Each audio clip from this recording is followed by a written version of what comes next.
नमस्कार मेरे प्यारे साथियों, मैं आपका दोस्त doctor Sarthak Chauhan, sexologist and sex educator. आप सभी का अपने यूट्यूब परिवार में स्वागत करता हूं। मैं एक सेक्स एजुकेटर हूं और एक सेक्सोलॉजिस्ट हूं जो अपने यूट्यूब चैनल के माध्यम से आपको नई नई शिक्षा देता है सेक्स एजुकेशन के बारे में, सेफ सेक्स एजुकेशन के बारे में। तो आज आपने थंबनेल में देख लिया होगा दोस्तों कि एक ऐसे व्यक्ति की कहानी, एक ऐसे व्यक्ति की रियल स्टोरी, मेरे एक पेशेंट की ऐसी कहानी जो मैं आपसे शेयर करने जा रहा हूँ, जो शादी के 5 साल होने तक भी एक भी बार अपनी वाइफ के साथ संबंध नहीं बना पाए। ऐसा क्या कारण रहा, ऐसी क्या प्रॉब्लम्स रहीं? हो सकता है ये कहानी आपको टच करे, हो सकता है आपके इर्द गिर्द किसी व्यक्ति की ज़िंदगी को ये कहानी टच कर रही हो, तो वीडियो को अंत तक देखना ना भूलना। तो चलिए शुरू करते हैं दोस्तों आज की एक रियल स्टोरी, और इस रियल स्टोरी को अपने हर एक दोस्त में शेयर करना, क्योंकि दोस्तों इंडिया में सेफ सेक्स एजुकेशन बहुत ज़्यादा ज़रूरी है, बहुत ज़्यादा ज़रूरी है, बहुत ज़्यादा ज़रूरी है। तो दोस्तों आज ही मेरे चैनल को सब्सक्राइब कर लीजिएगा। तो दोस्तों ये स्टोरी को शुरू करता हूँ। अभी हाल फिलहाल के कुछ ही दिनों में मैंने काफ़ी दिन से कोई वीडियो भी नहीं डाली थी, तो मेरे पास एक पेशेंट आए। मैं कुछ व्यस्त था अपने किन्हीं कामों में, अपनी एक केस स्टडी के बारे में। तो वही केस स्टडी मैं आपको जो है बताने जा रहा हूँ। मेरे पास एक पेशेंट आए और वो किसी के माध्यम के द्वारा आए। मेरे पास एक पेशेंट आए थे, उन्होंने उसका नंबर दिया कि भाई फला डॉक्टर साहब हैं, डॉक्टर सार्थक चौहान जी हैं, सेक्सोलॉजिस्ट हैं और कम उम्र के हैं, आप अपनी प्रॉब्लम्स इनसे शेयर कर सकते हैं। तो दोस्तों वो मेरे पास पेशेंट आए। पेशेंट आने के बाद उन्होंने मुझसे अपनी बेरुखे मन से अपनी प्रॉब्लम्स शेयर करी। उनकी प्रॉब्लम इतनी ज़्यादा गंभीर थी कि आप सोच भी नहीं सकते, क्योंकि तकरीबन सन 2018 जुलाई का महीना था और सन 2018 में उनके जो है मैरिड लाइफ में वो व्यक्ति आए, लेकिन किन्हीं कारणवश किसी ऐसा कि सेक्सुअल एक्टिविटी वो नहीं कर पाए किसी कारणवश, चाहे वो शारीरिक हो, चाहे वो मानसिक तनाव की वजह हो या कोई भी चीज़ हो। साल दर साल निकलते रहे। 18 से 19 आ गया, 19 से 20 आ गया, 20 से 21 आ गया, 21 से 22, 22 से 23, ये हो गए 5 साल। इन 5 सालों में उन्होंने इंडिया के लगभग नंबर 1 एंड्रोलॉजिस्ट और सेक्सोलॉजिस्ट जो लोग अपने आप को कहलाते हैं उनको दिखाया। किसी ने उनके पेनिस में इंजेक्शन लगाया, किसी ने उनको कोई किसी तरीके का कैप्सूल दिया, किसी ने उनको लाइक सेडालाफिल साइट्रेट या डेपोक्साइन दी, किसी ने उनको कुछ दिया, किसी ने उनको कुछ दिया। उनकी प्रॉब्लम सोल्व नहीं हुई 5 साल तक। वो एक भी बार सेक्सुअल एक्टिविटी नहीं कर पाए। जब भी वो जाते थे तो वो प्री इजैकुलेशन और प्रीमेच्योर इजैकुलेशन दोनों के शिकार हो जाते थे, जिसकी वजह से वो दोबारा रिलेशन नहीं बना पाते थे। दोस्तों गौर से समझना, मैं यहाँ प्री इजैकुलेशन और प्रीमेच्योर इजैकुलेशन बोल रहा हूँ। प्री इजैकुलेशन अलग होता है, इसके लिए मैंने एक शॉर्ट्स वीडियो भी डाली हुई है, वो आप जा करके मेरे चैनल पर विजिट करके देख सकते हैं। दोस्तों वो पेशेंट आए, बेरुखे मन से बातचीत हुई, मैंने उनकी केस स्टडी करी, मैंने उनका पूरा चार्ट बनाया। चार्ट बनाने के बाद उनकी 5 साल की जो जर्नी है, कितने डॉक्टरों ने उनको बिल्कुल जो है ऐसे समझ लीजिए कि उनको निराश कर दिया।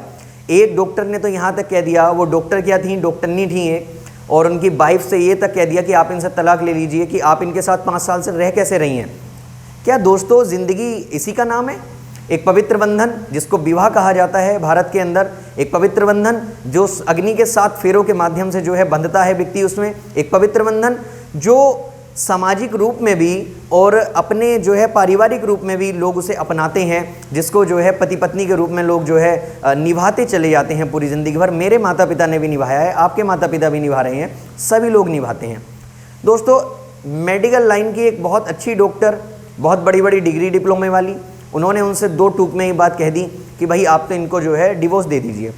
आप सोच सकते हैं एक मानसिक स्थिति उस व्यक्ति के मन पर क्या बीती होगी, उस मर्द के ऊपर, उस महिला के ऊपर क्या बीती होगी। तो दोस्तों यहाँ मैं जो स्टोरी सुना रहा था उसका तात्पर्य मेरा यही है कि आपके इर्द गिर्द भी यदि कोई व्यक्ति हो, यदि आपके आसपास भी कोई ऐसा व्यक्ति हो, यदि आपके आसपास भी किसी को कोई सेक्सुअल प्रॉब्लम हो या आपको कोई प्रॉब्लम हो, तो बिल्कुल बेहिचक, बिना डरे, बिना शर्माए, बिना घबराए हमसे जो है सीधा संपर्क आप कर सकते हैं। दोस्तों हुआ क्या, जब वो मेरे पास पेशेंट आए, उन्होंने अपनी सारी केस स्टडी करी, उन्होंने सारे डॉक्टर्स के मुझे मायने बताए कि उन डॉक्टर्स ने कितने कितने रुपए उनसे खर्च करा लिए। तकरीबन वो 8 से 10 लाख रुपए इस बीच में खर्च कराए। पैसे का पैसा गया, प्रॉफिट 1 रुपये का हुआ नहीं। अब वो मेरे से मेडिसिन लेकर के गए, थोड़ी सी मेडिसिन ले आने के बाद मैंने उनकी कोई काउंसलिंग करी, बहुत अच्छी काउंसलिंग करी, मुझे ऐसा लगता है और उनको भी ऐसा लगता है आज की डेट में।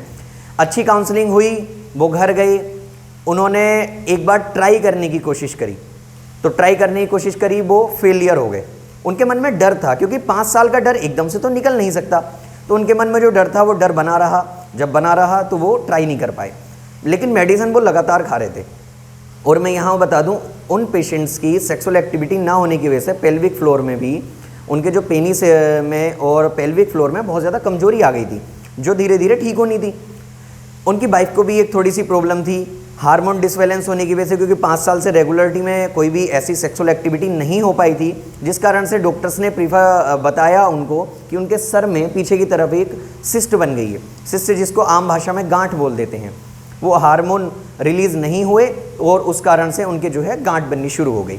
दोस्तों उसी की वजह से वो बहुत ज़्यादा टेंशन में रहने लगे, बहुत ज़्यादा प्रॉब्लम उनको लगने लगी कि भाई आगे चल कर के लाइफ में क्या होगा। मेरे जो पेशेंट हैं वो काफ़ी वेल एजुकेटेड हैं, उन्होंने मेरी बातों को समझा, वो अपनी वाइफ को भी लेकर के आए। मुझे इस बात की बहुत ज़्यादा खुशी है, दोनों पति पत्नियों ने मेरा बहुत ज़्यादा सपोर्ट किया। मैंने उनकी काउंसलिंग करी तकरीबन 2 से ढाई घंटा। 2 से ढाई घंटे बाद वो मेरे पास से गए। जाने के बाद में मेडिसिन उनकी चली रही थी। जो वाइफ की प्रॉब्लम थी सिस्ट वाली, मैंने उसकी भी उनको मेडिसिन दी और बेफिक्र होकर के घर जाने के लिए बोला। मैंने उनको हर तरीके से अपनी जो मेरी शिक्षा है मैंने उसका पूरा निचोड़, अपना जो मेरा ज्ञान है मैंने सर्वोच्च ज्ञान उनको, मैंने उसको सर्वोच्च ज्ञान के द्वारा जो मेडिसिन मैं उनको दे सकता था वो मेडिसिन मैंने उनको दी। क्योंकि मुझे ऐसा फील हो रहा था कि भाई यंग एज है, अभी पूरी ज़िंदगी आगे पड़ी है, ऐसा कोई भी व्यक्ति किसी भी व्यक्ति के साथ हो सकता है। दोस्तों मेडिसिन दी, तकरीबन मेडिसिन खाते खाते 8 से 10 दिन हुए। मैं इधर उनकी जो है सेक्सुअल काउंसलिंग कर ही रहा था। काउंसलिंग करते करते उन्होंने एक बार ट्राई किया और वो पहली बार में नॉर्मली जो है प्रीमेच्योर इजैकुलेशन के शिकार हो गए। लेकिन मैंने उनसे बोल दिया था कि आप सेकंड बार भी ट्राई करना। दोस्तों उन्होंने सेकंड बार ट्राई किया, इतना ज़्यादा सफल रहे वो, बहुत ज़्यादा। और हाल फिलहाल में उन्होंने मुझे कुछ बातें ऐसी बताई हैं कि मुझे बहुत ज़्यादा खुशी हुई और मैं इस स्टोरी को, इस रियल स्टोरी को आप सबसे शेयर करे बगैर रह नहीं पाया। दोस्तों बहुत सारे लोग होते हैं जो पेशेंट्स के झूठे रिव्यूज़ देते हैं। बहुत सारे जो है लोग होते हैं जो कहते हैं, बड़े बड़े होर्डिंग्स लगवाते हैं कि भाई नपुंसकता का इलाज है हमारे यहाँ, प्रीमेच्योर इजैकुलेशन का इलाज है हमारे यहाँ, इस चीज़ का इलाज है, नामर्दी का इलाज है।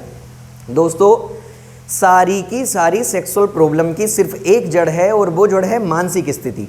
यदि किसी व्यक्ति की मानसिक स्थिति, मनोदशा बहुत ज़्यादा मजबूत होगी, बहुत ज़्यादा वो एक्टिव होगा, बिल्कुल बेजोड़ जिसमें जो है पति पत्नी में संबंध होगा, तो उनको कभी भी कोई सेक्सुअल प्रॉब्लम नहीं हो सकती। छोटी मोटी प्रॉब्लम होती रहती हैं, तो उन सब के लिए हम लोग बैठे हुए हैं। दोस्तों मैं एक सेक्सोलॉजिस्ट होने के साथ साथ एक सेक्स एजुकेटर भी हूँ और सेफ सेक्स एजुकेटर हूँ और सेक्सुअल और रिलेशनशिप काउंसलर भी हूँ। सेक्सुअल एक्टिविटी आपको क्या करनी चाहिए, क्या नहीं करनी चाहिए। दोस्तों आज की ये स्थिति है कि मेरे वो पेशेंट बिल्कुल जो उन्हें 5 साल में जो वो नहीं कर पाए थे वो सब कुछ कर रहे हैं। उनकी वाइफ भी बेहद खुश हैं, उनके परिवार वाले भी बेहद खुश हैं, वो भी बेहद खुश हैं, मुझे और सबसे ज़्यादा खुश मैं हूँ। क्योंकि दोस्तों समझिएगा ना कि सबसे ज़्यादा खुशी कब होती है किसी व्यक्ति को, जब वो कोई कार्य कर रहा हो और उसमें उसे सफलता मिल जाए। मैं सफल व्यक्ति हूँ और एक सफल सेक्सोलॉजिस्ट होने के नाते मैं आप सभी से एक बात कहूँगा कि कभी भी आपको कोई भी प्रॉब्लम लगती है, कभी भी आपके इर्द गिर्द माहौल में, कभी भी आपके आसपास के किसी भी व्यक्ति को कोई प्रॉब्लम नज़र आती है, कोई भी बात ऐसी लगती है, तो दोस्तों एक बार हमसे ज़रूर शेयर करना। दोस्तों मैं अपना नंबर अपनी डिस्क्रिप्शन में डालता ही हूँ और मेरी और वीडियोज़ में भी आपको इस जो शॉर्ट्स वीडियो में डालता हूँ उस पर तो स्क्रीन पर मिल जाएगा। कभी भी एट एनी टाइम आपको कॉल कर सकते हैं आप लोग। आपको कोई भी प्रॉब्लम महसूस होती है तो आप हमें मैसेज कर सकते हैं व्हाट्सएप पर, अपनी उम्र, वजन और अपनी जो है हाइट दे सकते हैं, अपनी प्रॉब्लम्स हमसे बता सकते हैं। हम आपको इधर से जो है जो भी बेस्ट मेडिसिन होंगी जो हमारे द्वारा दी जाएंगी वो भी, जो हम मार्केट से बता सकते हैं वो भी, और जो हम एक आपकी जो क्या कहते हैं ना काउंसलिंग, जो काउंसलिंग है वो सबसे ज़्यादा ज़रूरी है। दोस्तों वीडियो को अंत तक देखने के लिए बहुत बहुत धन्यवाद। मेरे वो जो पेशेंट हैं बहुत ज़्यादा खुश हैं और मैं भी बहुत ज़्यादा खुश हूँ। मैं चाहता हूँ आप सब भी अपनी सेक्सुअल लाइफ को बहुत ज़्यादा एंजॉय करें, बहुत ज़्यादा मस्त रहें, बहुत ज़्यादा स्वस्थ रहें। हो सकता है मैं उन अपने पेशेंट से रिक्वेस्ट करूँगा कि आने वाले टाइम में मैं उनका एक इंटरव्यू जो है नोट करूँ, चाहे मैं विदाउट जो है उनके जो है पिक्चर करूं या किसी भी तरीके से मैं कोशिश करूंगा कि उनकी आवाज़ में, उन्हीं की जवानी में आपको उन्हीं की स्टोरी बताऊं। दोस्तों इस स्टोरी को शेयर करने का एक उद्देश्य ये भी है क्योंकि रात में अपने एक पेशेंट से मिला। उन पेशेंट ने मुझे अपने एक मित्र की एक बात बताई कि तकरीबन शादी को यानी वैवाहिक जीवन को 1 वर्ष हो चुका है, परंतु कोई भी सेक्सुअल रिलेशनशिप अभी तक संपूर्ण तरीके से नहीं बन पाया है। यहाँ तक कि उनकी जो वाइफ है उनकी हाइमन तक क्रैक नहीं हो पाई है अभी। तो ऐसे ऐसे केसेस भी हमारे पास आते हैं। ऐसे ऐसे केसेस भी इस दुनिया में हैं। ऐसा नहीं है, सेक्सुअल प्रॉब्लम बहुत बड़ी प्रॉब्लम्स होती हैं, सेक्सुअल प्रॉब्लम नॉर्मल प्रॉब्लम कहलाती हैं। और दोस्तों इसकी जो सीधी सीधी जड़ है वो मस्तिष्क है। आप प्रतिदिन सुबह उठिए, प्रतिदिन मंदिर जाइए, प्रतिदिन जो भी आप जिस भी धर्म से, जिस भी रिलीजन से आप जो है बिलोंग करते हैं, उसमें आप अपना थोड़ा सा ध्यान कीजिए, आपको बहुत ज़्यादा मजबूती मिलेगी सेक्सुअल पावर में भी, आध्यात्म के माध्यम से भी और शारीरिक माध्यम से भी। क्योंकि स्वस्थ शरीर में ही स्वस्थ मस्तिष्क का निवास होता है, और जब मस्तिष्क स्वस्थ होता है तो शरीर स्वतः ही जो है स्वस्थ होना शुरू हो जाता है। तो वीडियो को अंत तक देखने के लिए बहुत बहुत धन्यवाद। मेरे चैनल को सब्सक्राइब करें, वीडियो को लाइक करें, अपने दोस्तों में शेयर करें, और नए नए टॉपिक जो भी आपको लगता है जिस पर हम वीडियोस बना सकते हैं वो हमें कमेंट बॉक्स में आप हमें बता सकते हैं। धन्यवाद।